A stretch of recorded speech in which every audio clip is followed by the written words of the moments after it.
Así que arrancamos el webinar de esta noche que vamos a hablar un poco, hacer un repaso más que nada de síndromes mielodisplásicos con fibrosis.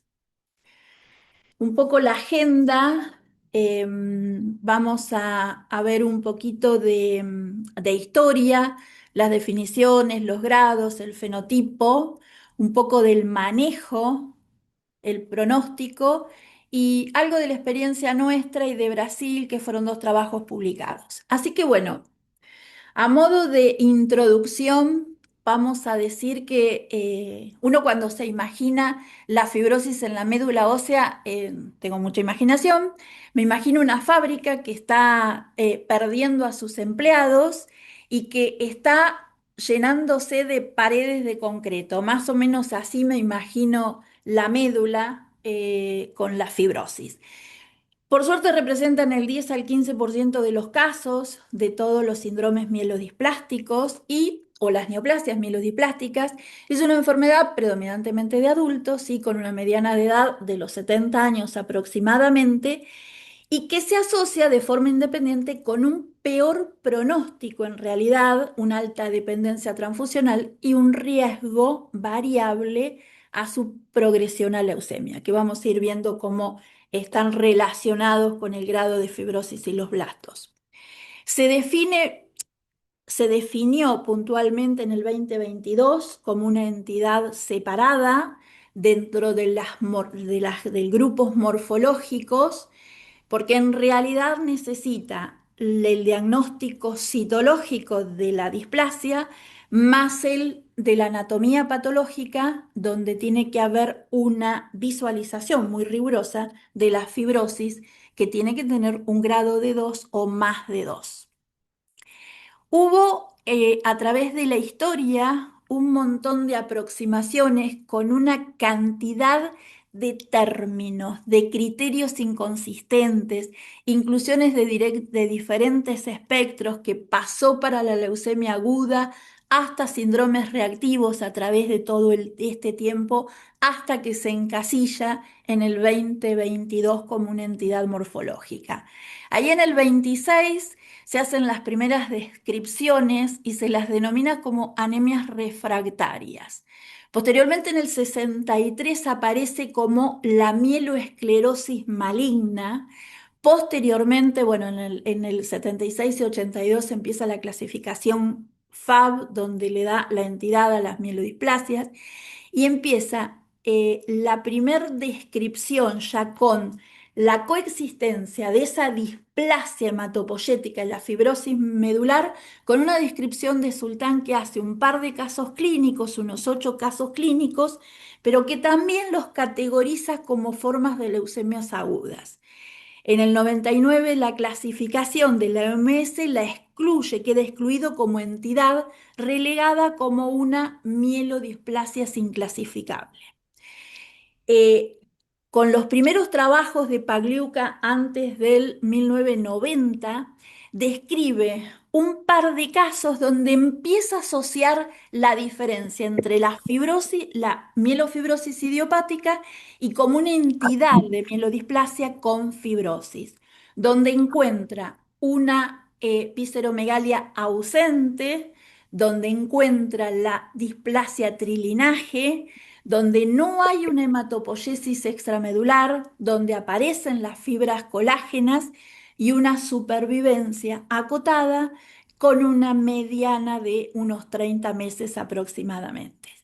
Y ahí es donde se empieza a hacer la pregunta de cuál es la patogenia de esta entidad, si realmente los megacariocitos son esa megacariopollesis que induce tan desorganizada y la cantidad de citoquinas que se liberan serían las responsables de la fibrosis.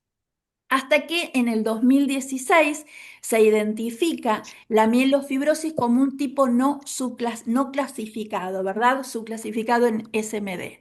Se incorpora lo que es la insuficiencia medular moderada, pero queda en un contexto separado, hasta que en el 2022 la Organización Mundial de la Salud lo incorpora como una definida morfológicamente y no está incluida dentro de las propuestas del grupo de la ICC. ¿Por qué? Porque no tiene una lesión, por lo menos hasta ahora, descripta, que pueda estar relacionada con las mutaciones.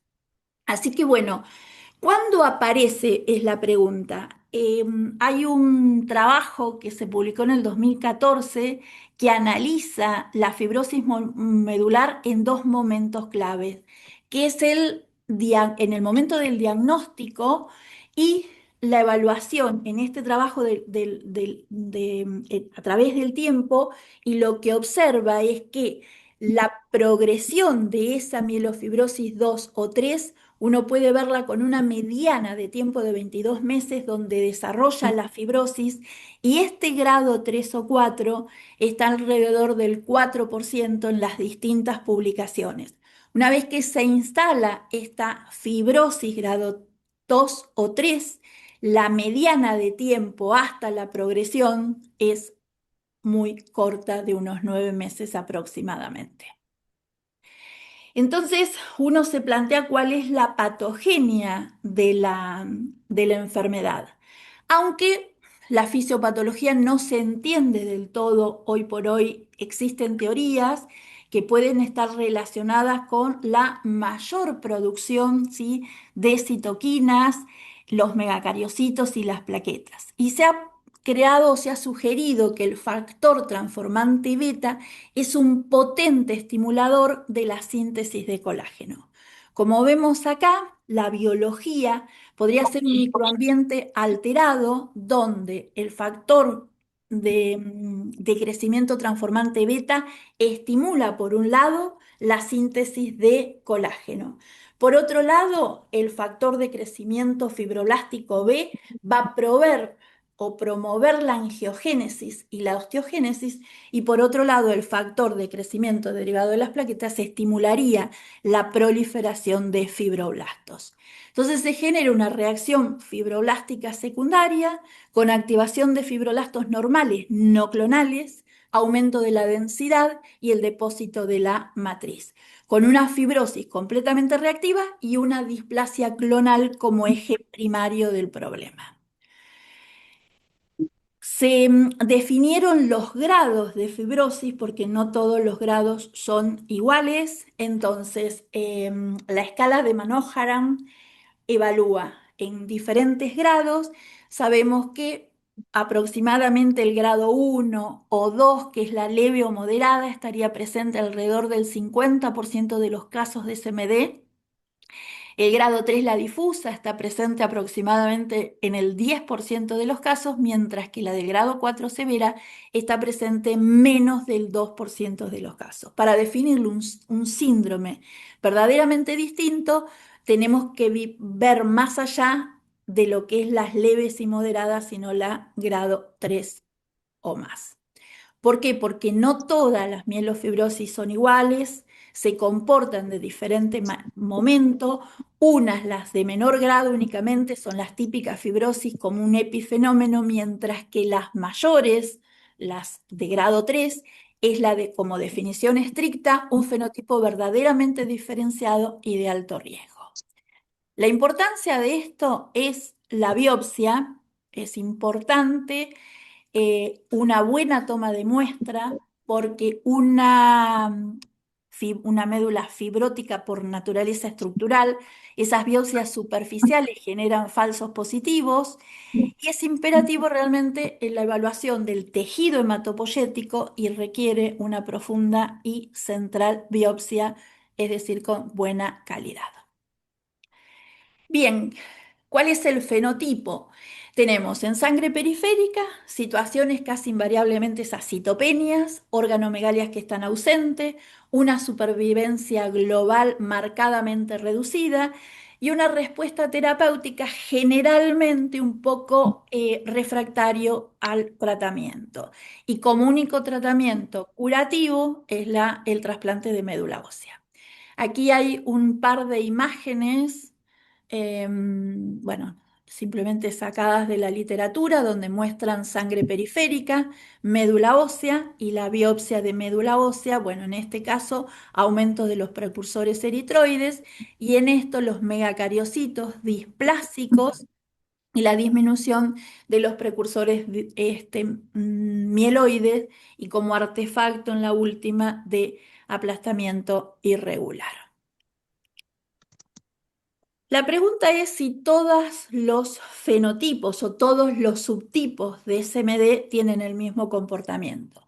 Y esta pregunta se lo hicieron el grupo de FUI colaboradores que evaluaron un número importante de pacientes en una corte respectiva de 10 años, unos 266 pacientes del Mady Anderson, donde revalúa el impacto que tiene la fibrosis en una corte de pacientes de mielodisplasia relacionados con la terapia. Ellos se plantean que la entidad biológica primaria está impulsada por esa exposición previa a la quimio y la radioterapia, y si esa fibrosis, ¿sí? Es un factor predictivo de letalidad al daño ya genético instalado. Hay 219 pacientes, el 83% de esa corte no tenían fibrosis y un 17% tenían una fibrosis moderada o severa, grado 2 o 3. Bien, entonces las respuestas, el análisis de todo este grupo de pacientes evalúa que la fibrosis en realidad no añade un riesgo adicional a este subtipo de mielodisplasia. Si vemos las curvas, una mediana de seguimiento de aproximada 11 meses, la trayectoria de transformación a LMA y la supervivencia global son estadísticamente indistinguibles independientemente del estrado de fibrosis médula ósea. Bien, la otra pregunta que se ha hecho el grupo creo que alguien tiene el micrófono abierto.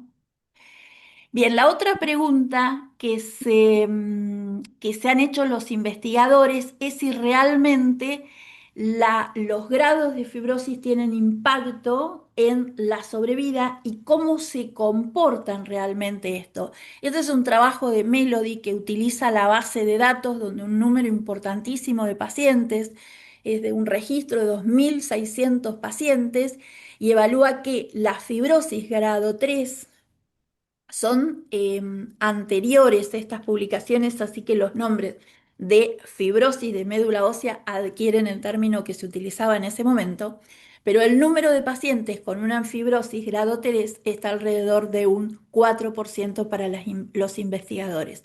Y ellos vieron que los pacientes que tenían mayor fibrosis tenían un cariotipo más complejo, mayor número de blastos en médula ósea, un recuento de plaquetas inferior a los que tenían menos fibrosis y una LDH menor.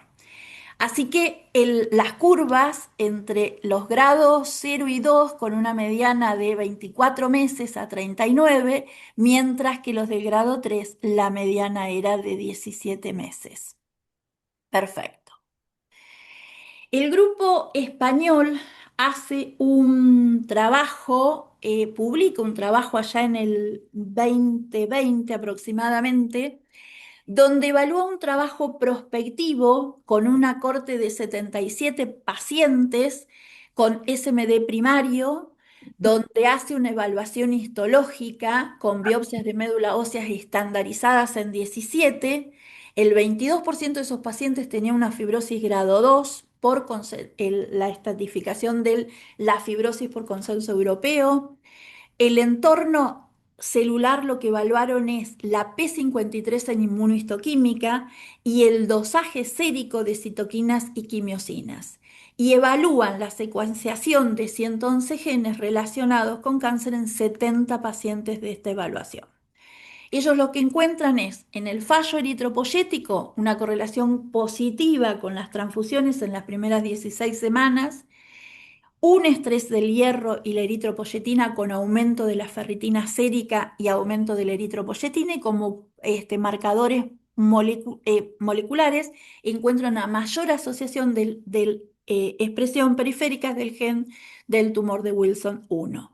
Y en el microambiente medular lo que encuentran es una acumulación de la TP53 por inmunohistoquímica y una depresión de citocinas antiinflamatoria, que eso es lo que crea el entorno permisivo para el depósito de ácido hialurónico y la rápida generación de la red de reticulina.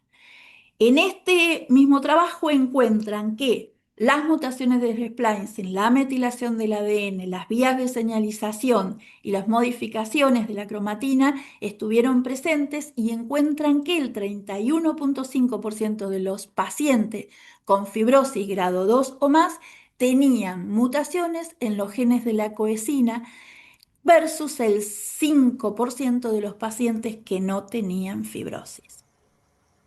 Entonces ellos consideran en el trabajo las conclusiones que tienen una huella genética, este subtipo de SMD y molecular, distinta, y lo comparan hasta este momento lo que tenían descrito las mieloproliferativas. Tiene las curvas, ¿sí? Acá podemos ver el tipo de fibrosis, cuánto impacta en la supervivencia global. La curva roja muestra la caída de la supervivencia global si uno compara el grado 0 y 1 de estos pacientes.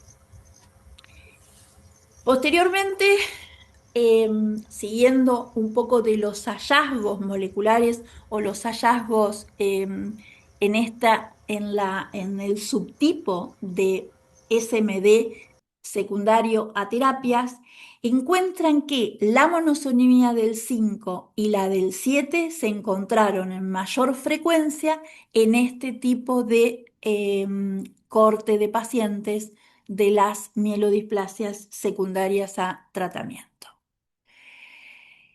Este otro trabajo muestra el impacto que tienen o la asociación entre la TP53 y el efecto o el pronóstico adverso que tienen en estos pacientes. Y es lo que encuentran ellos en este trabajo, donde hacen una evaluación de un importante número de pacientes, que los pacientes que tenían alteración de la TP53 mayor en las mielofibrosis grado 2, las alteraciones en la U2AF1 estaban alrededor de un 20% aproximadamente, y las alteraciones de la KMT2D en menos del 10%. Y esto tiene su impacto en la progresión, la supervivencia de progresión de los pacientes. La línea es la que cae, la roja, que solo 9 meses de supervivencia total en los que reunían todas estas de mal pronóstico. Bien, ¿cómo manejamos a los pacientes? Hay una revisión realmente que estos pacientes se tratan exactamente igual que las estrategias de aquellos que son los que no tienen fibrosis. Así que dentro de estos están la utilización de los hipometilantes, la quimioterapia de inducción o el trasplante halogénico de médula ósea. Sabemos que la condición o el trasplante halogénico de médula ósea es la entidad que va a dar la única entidad de posibilidad de curación en este tipo de pacientes. Aquí hay una lista de trabajos y publicaciones, aquellos que fueron sometidos a un trasplante con y sin fibrosis, y los que comparan los estudios con o sin fibrosis. Vamos a describir el trabajo o el trabajo que se presentó en ASH en 2025, en diciembre del año pasado, que es una corte de pacientes tratados con agentes metilantes, definidos como el subgrupo de SMD con fibrosis, blastos entre el 5 y el 19% en médula ósea, una fibrosis reticulínica grado 2 o 3, esa condición asociado a la mielofibrosis, al síndrome mielodisplástico con fibrosis. 92 pacientes con mielodisplasia y fibrosis, de los cuales 82 fueron evaluados para respuesta. Compararon con un grupo de pacientes con exceso de blastos tipo 1, 538, evaluados 455. Todos estos pacientes recibieron agentes hipometilantes en monoterapia, el 77% aproximadamente de las cortes como tratamiento en primera línea. La tasa de respuestas globales para aquellos pacientes con blastos tipo 1 fue de aproximadamente el 51%, mientras que el grupo de pacientes con SMD y fibrosis, la tasa de respuestas globales estaba alrededor del 34, del 35%. Representaban un déficit de eficacia bajo la terapia estándar con los hipometilantes. Y si vemos las curvas, la presencia de esa fibrosis reduce la supervivencia media en más de 7 meses frente a los pacientes con aumento de blastos sin fibrosis.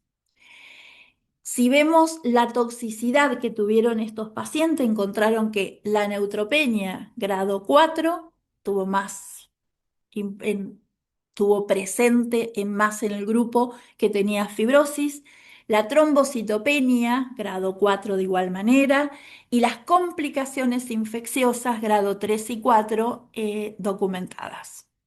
Bien, ¿qué pasó cuando se le agrega el venetoclax a estos pacientes? Encontraron que en este grupo la mediana de supervivencia global fue similar en los que habían hecho, en los que tenían fibrosis como aquellos que tenían solamente los blastos. Persistía la toxicidad, la neutropenia y la trombocitopenia grado 4 y las complicaciones infecciosas se siguieron manteniendo comparados con la corte general tratada con hipometilantes sin mostrar una reducción en el riesgo. Entonces, las conclusiones que ellos sostienen con este trabajo es las tasas de respuesta mayores para aquellos que no tenían fibrosis, la carga toxicidad entre la mayor de todas era la neutropenia, y lo que sugieren que los datos de este grupo de pacientes, un grupo que tiene un pronóstico claramente desfavorables y que los hipometilantes por sí solos son insuficientes. Hay 3 trabajos que son interesantes en su lectura. Es el trabajo de Kroeger, el trabajo de Scott y el de Wong, donde evalúan una serie de pacientes que fueron sometidos a un trasplante halogénico de médula ósea, y en general las conclusiones de estos trabajos es que el engrassment de neutrófilos es más tarde con los pacientes con mielofibrosis. El otro grupo encuentra que el retraso en el injerto, y no encontraron, el grupo de Scott no encontraron diferencias en la sobrevida global, en la sobrevida libre de recaída o en la mortalidad no relacionada con la recaída en los pacientes con mielofibrosis y los que no la presentaban en esa corte que analizaron. El grupo de Wong encuentra los mismos hallazgos en cuanto informa que la sobrevida global, la sobrevida libre de enfermedad fueron significativamente menores en los grupos que tenían una fibrosis grado 2 o 3 que en los pacientes que en realidad tenían una fibrosis grado 0 o 1. Y la mielofibrosis fue el predictor independiente de supervivencia en pacientes con más del 10% de blastos en médula ósea al momento del diagnóstico, y los pacientes tuvieron mejores resultados y lograron la remisión antes del trasplante. ¿Qué pronóstico tienes este tipo de pacientes?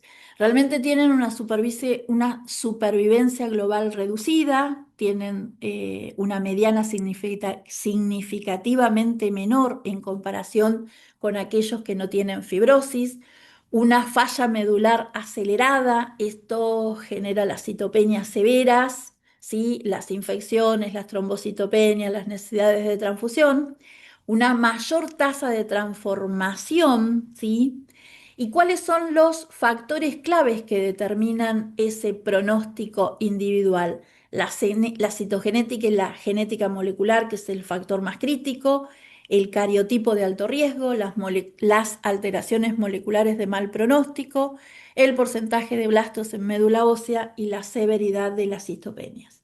Y todos estos trabajos hacen hincapié de las escalas de riesgos pronóstico y su aplicación en las mielodisplasias y con un poco de cuidado para aquellos pacientes en los que el IPS revisado los categoriza como de bajo riesgo, la utilización debe ser cuidadosa porque muchos pacientes se pueden beneficiar de un tratamiento más agresivo de acuerdo a esto. Así que bueno, ¿cuál es la experiencia local? Hay dos trabajos que hemos sacado de la literatura, que es la experiencia argentina y la brasilera. Hace un par de años se publicó el trabajo del registro argentino, donde se evalúan un número de pacientes entre el 2007 y 2017 de 468 pacientes con una mediana de edad de 70 años, predominantemente el sexo masculino, la distribución eh, más o menos SMD con exceso de blastos el 13%, displasia multilinaje el 51% y mielomono, este es un trabajo de mielofibrosis donde incluimos a los pacientes con mielomonocítica crónica. Bueno, el perfil de los pacientes eran con estos datos y la mielofibrosis grado 2 estuvo en alrededor del 6%, 5,7%, mientras que la grado 3, 1%. En el gráfico de la derecha se observa la función de supervivencia con respecto a los pacientes con un grado de fibrosis 0 y una fibrosis grado 1, 2 o 3, con una diferencia importante entre 67 meses y 20 meses.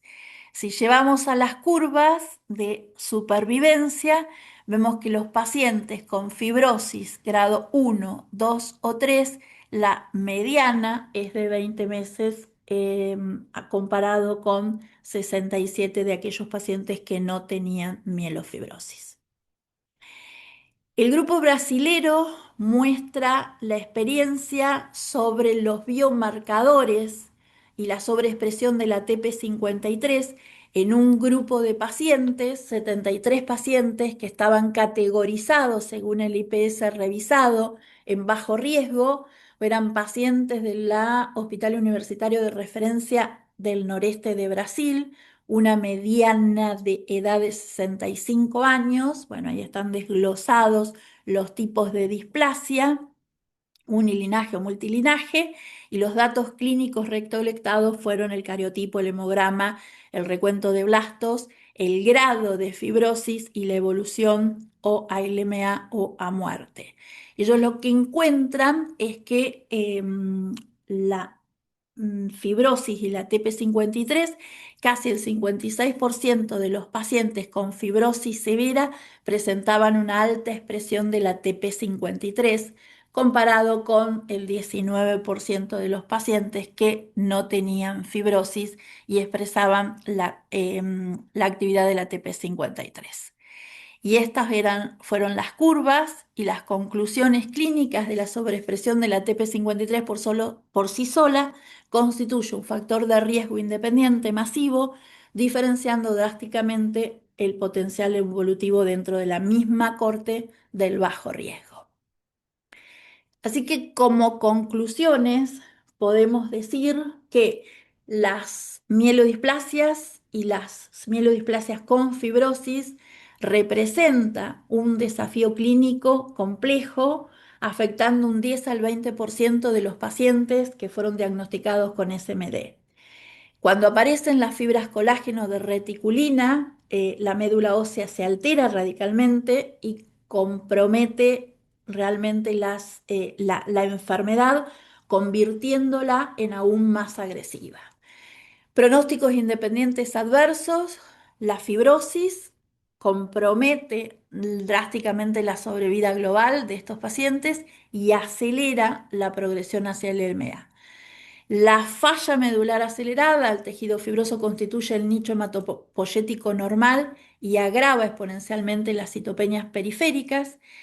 Entidad clínica diferenciada, no debe confundirse con la mielofibrosis primaria. Las mielodisplasias con fibrosis poseen una firma biológica e histológica propia, correlacionándose fuertemente con un perfil genético de alto riesgo que incluye mutaciones de la TP53, la U2AF1 y la KMT2B.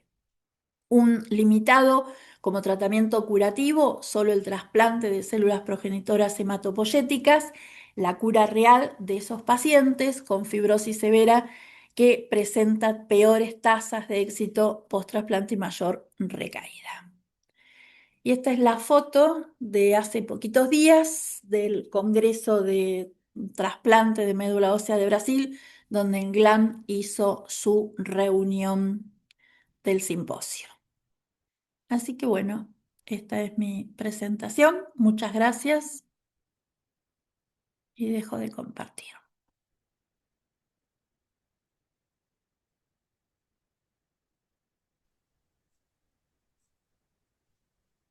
Hola Alicia, soy Micaela.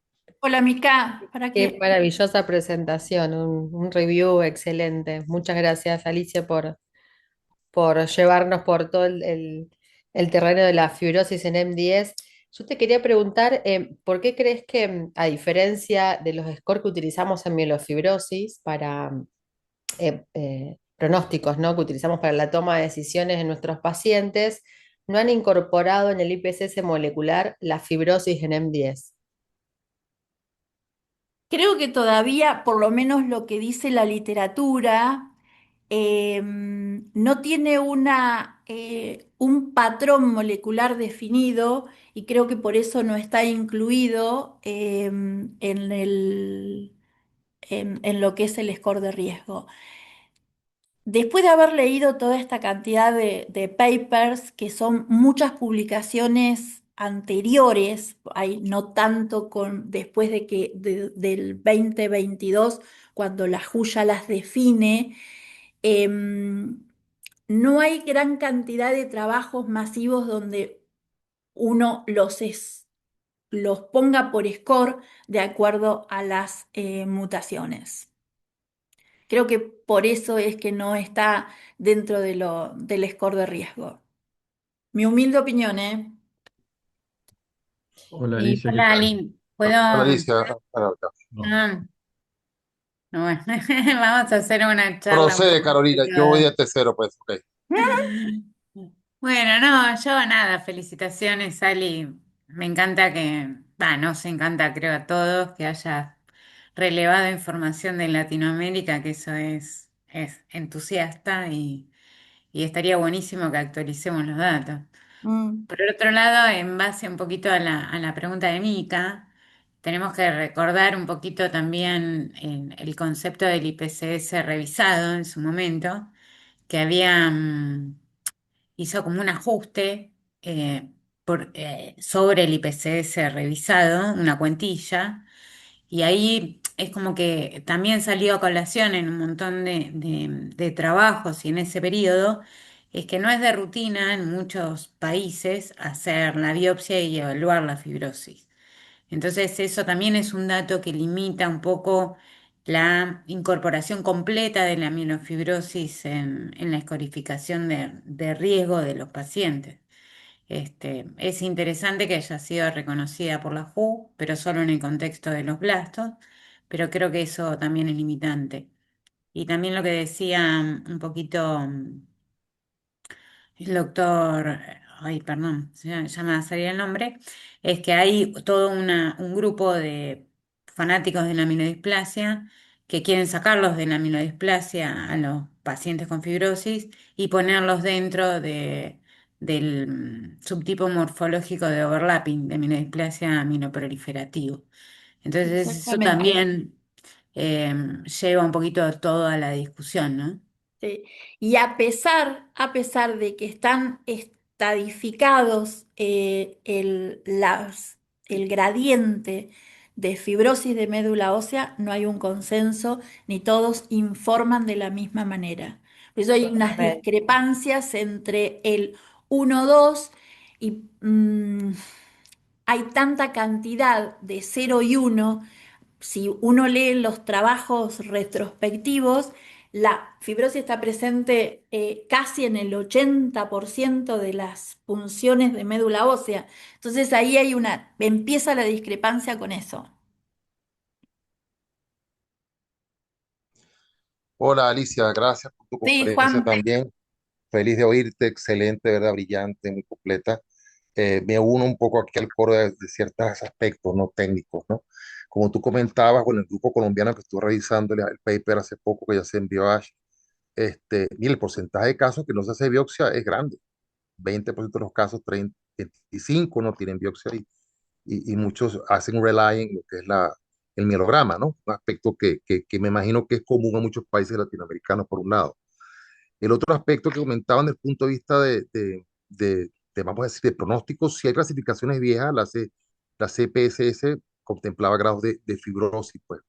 En el tiempo se fue olvidando, diluyendo, como ustedes lo han comentado, ya no repito eso, pero el aspecto que decías tú, muy importante, ¿no? Esos pacientes que yo me he topado con uno que otro, con esa fibrosis avanzada, grado 2 grado 3 ya que son, oye, que tú no sabes si estás viendo un estado de overlapping o estás viendo una mielofibrosis ya como tal, con cambios displásicos o transformada, en fin, una cantidad de cosas que a veces la parte molecular te quieres apoyar y tiene un JAK negativo también, que bueno, un JAK clara o el resto de perfil, digamos, para mieloproliferativo, el panel, pues que esté, pues. Quizás valerse de todas esas herramientas, por supuesto, genómicas que a veces no son tan precisas por problemas de lectura o técnicos, son un tema de discusión eterno, ¿no? Y mi pregunta, la última, era algo ya práctico, terapéutico, si has pudiste revisar algo de papel de otros agentes aparte de azacitidina en el manejo de este tipo de patologías, dígase ruxolitinib o agentes, digamos, para control de síntomas de fibrosis. Solamente eso. Gracias. De todos los trabajos que estuve viendo, hay uno solo que utilizó el JAK en la fibrosis grado 3 o 4 sin haber tenido la mutación del JAK y los resultados bastante pobres. No te sabría decir la eficacia, el porcentaje de respuestas que tenían, pero desestimaban como un arsenal terapéutico. Y aquí Elvira pregunta cuál es la tasa de SMD con fibrosis con ausencia de mutaciones de alto riesgo. Puntualmente no lo leí cuál es la tasa, porque en realidad las mutaciones, los trabajos con mutaciones específicas empiezan después del 2020, 2022, cuando se hacen las publicaciones. Y los grupos más importantes fueron las que les mencioné en la charla, y la tasa de mutación del JAK2 era muy baja. Solo el trabajo de los españoles, no sé si hay otros que no lo haya leído, pero la tasa de presencia de la JAK2 en la fibrosis era muy bajita, no llegaba al 1%. Hola Alicia, ¿qué tal? ¿Cómo te va? Jorge, ¿qué Muy haces? buena la presentación, la verdad que siempre es bueno escucharte y que uno se abre un poquito la cabeza a pensar ciertas cosas. Yo tengo una pregunta puntual, que es cuando uno ve en la JU que ya lata a la mielofibrosis en la médula con el exceso de blasto, ya estamos atando o estamos direccionando un pronóstico adverso. O sea, sabemos todos que el exceso de Sí. blasto impacta. ¿Cuál es la tasa de mielofibrosis sin exceso de blastos? Y si hay impacto en las mutaciones, que eso es la otra cosa que uno tendría que analizar.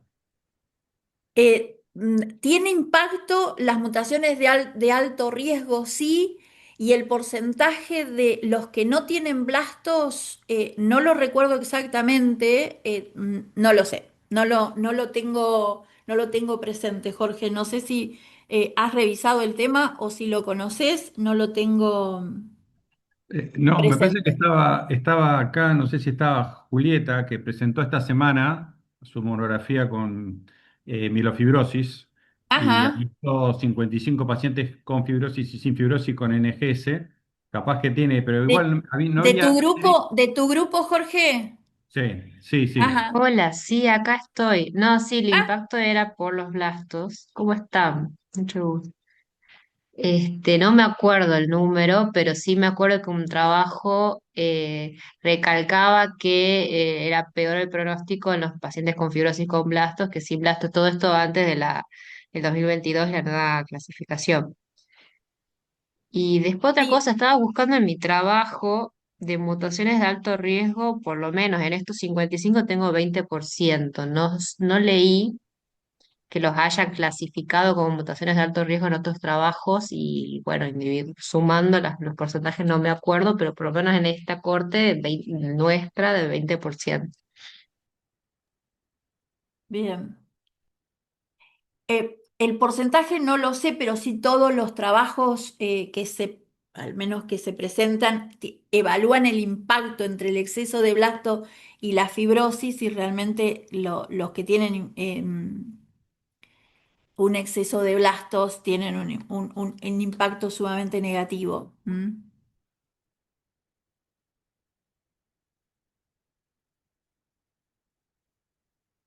Aquí hay una pregunta que si la Mauro García Montenegro, si la técnica de Gomori se debe hacer de rutina en las biopsias de médula ósea.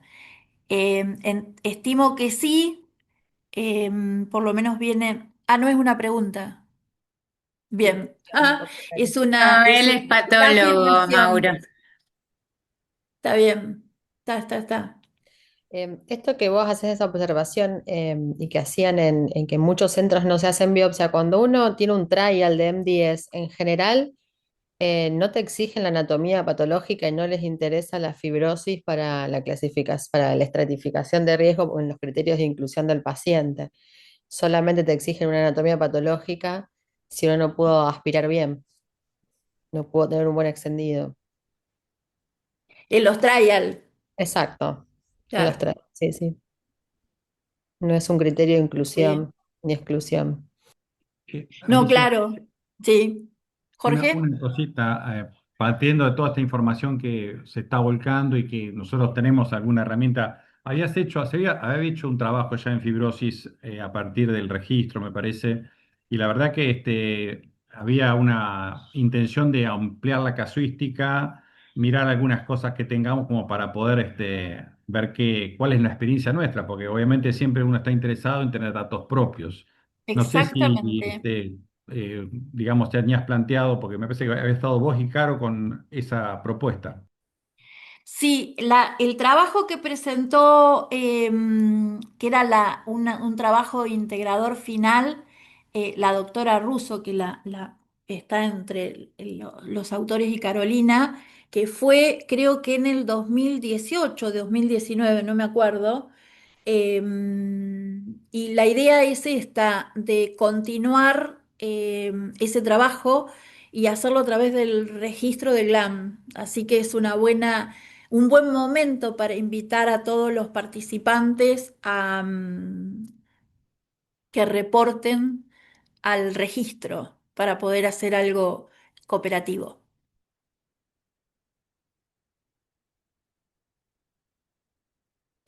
Y si tenés un buen número, Jorge, también de tu centro como para evaluar y para el Eh, grupo. Sí, sí, yo pienso que va a haber mucho más casuística, vamos a tener un poco más de NGS, o sea, para ver un poco el tema de las mutaciones que hoy por hoy parece Ujú. importante. A mí, digamos, me parece que cuando se hizo un análisis chiquitito que hizo Julieta, había dado, digamos, que cuando vos empezabas a sacarle las mutaciones, o sea, lo que era impacto de la P53 que se asocia a fibrosis, el exceso de blasto y todo, la fibrosis per se sola bajaba mucho su impacto, es como que acompañaba la fibrosis, como vos comentabas hoy, digamos, a ciertas características citogenéticas y moleculares de mal pronóstico y evolución de la enfermedad. Y entonces me parece que disecar un poco eso es un dato muy importante. Y después lo que se comentaba con la terapia, que son pacientes que tienen mucha más citopenia, y después el tema, digamos, como por ejemplo, se plantea en el trasplante. Muchas veces nosotros cuando tenemos fibrosis vemos que el paciente le cuesta aprender, tarda más tiempo en recuperar, digamos, su hemograma normal, etcétera. O sea que hay varias cosas interesantes, digamos, para analizar en esta población de pacientes. Sí. En el registro argentino, Jorge, ¿cuántos SMD con fibrosis hay? ¿Recordás? No me No te lo acuerdo. puedo decir, pero en el centro, en el trabajo que hizo Julieta, eran 25% de los que tenían registrado fibrosis, por lo menos en el hospital. Después no sé en el Sí. resto, que tendría que mirar. Cualquier grado. Claro, No. 25% grado 2 no, y Claro. grado 3. claro, Ah, dos de tres eran 48 en total y 144 con lo que como clasificamos con sin fibrosis significativa, que es grado 0,1. mirá vos, un interesante número, ¿no? Para grado 3. Alto. Para lo que está reportado, ¿no? Es 25%, Grado ¿viste? 2 y 3 Sí. eran 48. No, pero sí, 48 pero DN y ponelo, 25% ponelo en la cohorte. por eso, 25% de la corte. Yo me parece que siempre estuvimos entre 20 y 25% históricamente. Mira, Obviamente, la otra pregunta es si todos los patólogos están con los mismos criterios al momento de poner la fibrosis, viste que eso también tiene cierta variabilidad. tiene su impacto. Lo notamos nosotros cuando hicimos el cambio de anatomía patológica. Es cierto, ¿no? Ahí sí que desconozco, tal vez, creo que hay un patólogo en el grupo, si quiere hacer alguna acotación, pero sería interesante, llevar esa discusión. Y yo le agregaría si con algún sistema de homogenización tipo inteligencia artificial podríamos homogenizar un poco el informe sobre la biología. ¿Qué tal? ¿Cómo están? Mauro, soy el que recién pregunté. No, no fue una pregunta, perdón. Fue porque comentó alguien que no en todos los laboratorios lo hacen, entonces yo agregué en el chat que la tinción de Gomori se tiene que hacer de rutina. Y con respecto a la consulta de recién, la estandarización que hay que usar es la clasificación que mostraban hacia el final, que está en la OMS, está muy bien descrita, eh, y se tiene que usar de rutina esa y es solo esa, ¿sí? Un pequeño detalle, la tinción de Gomori es muy compleja desde el punto de vista de la mesada, desde lo técnico. Entonces, para incorporarlo a algoritmos de inteligencia artificial, que me parece extraordinario, ¿sí? Porque pasa a ser un dato computable y ya no depende de- de- del cansancio por ahí del ojo, ¿sí? Hay que estar bien concentrado para hacer este tipo de análisis. Tiene que estar bien estandarizada la técnica, ¿sí? Entonces, es muy sensible a la mesada de trabajo porque tiene muchos pasos, muchas sales que se utilizan. Entonces, lo mejor es estandarizar el método.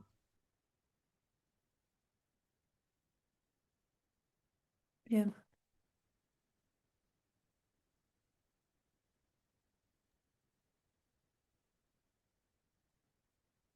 ¿Alguna otra pregunta? Yo como para dejar un mensaje más Y clínico, Ali, si uno tiene que verlo desde el punto de vista de la implicancia terapéutica, uno lo que podría decir es que en estos pacientes, independientemente de que solo tengan anemia, hay que jugársela a hacer un buen perfil molecular porque probablemente el problema no sea la fibrosis, sino es la base molecular que lo sustenta, Exactamente, como bien vos decías, ¿no? tal cual, sí. Creo que son esos nichos en los que probablemente el estudio molecular te puede cambiar las perspectivas de la enfermedad, ¿no? Y la otra cosa que me pareció importante de lo que mencionaste vos, Alicia, era el tema de la correlación entre la inmunohistoquímica de sobreexpresión de P53 sin mutaciones, que también se asocia a fibrosis. Exactamente. Entonces, para todos los que hacen anatomía patológica, pedir la P53, la sobreexpresión, para ver realmente también esa variable, aparte del perfil mutacional, como decía Mica. Exactamente, sí, que no siempre terminan haciéndolo, hay que pedirla, porque de rutina no, por lo menos a nosotros no nos la hacen. Cuando tenemos la sospecha ya, por la morfología lo vemos, la tenemos que pedir aparte.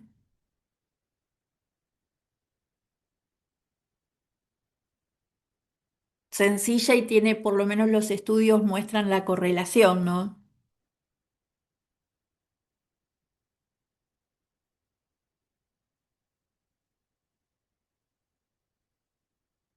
Bueno, si no hay más preguntas,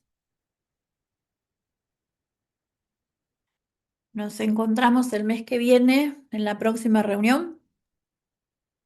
Perfecto, Alicia. Muchas Gracias, gracias. Listo. Alicia. Excelente Que la tengan buenas presentación. Muy bueno. noches. Buenas noches a todos. Buenas noches a todos. Buenas Adiós, noches. adiós. Placer, un Buenas saludo. noches. Hasta luego.